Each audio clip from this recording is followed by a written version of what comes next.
Par ce titre violence animale, nous sommes invités à réfléchir à la violence qui est en nous et la violence aussi que l'on transmet, la violence que l'on reçoit et en particulier aussi à la violence que l'on fait aux animaux.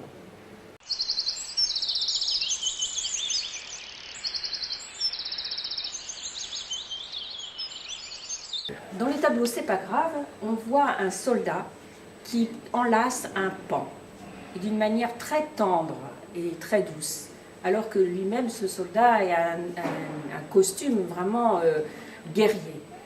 Dans ses mains, il tient un œuf qui, si on regarde bien, n'est pas du tout un œuf, mais une grenade. Et dans ce tableau, j'ai essayé de faire le parallèle entre l'amour et la guerre.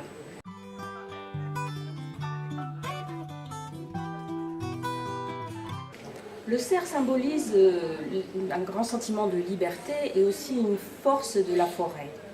Pour moi, les cerfs sont des animaux que j'ai toujours eu l'impression d'avoir sous les yeux depuis que je suis née. Il y a toujours eu une imagerie de cerfs, de lapins, d'animaux chassés dans ma famille.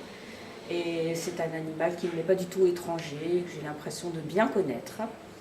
Et puis aussi les oiseaux, c'est vrai, il y a toujours beaucoup d'oiseaux. Je pense que l'homme s'identifie facilement à l'oiseau. Il y a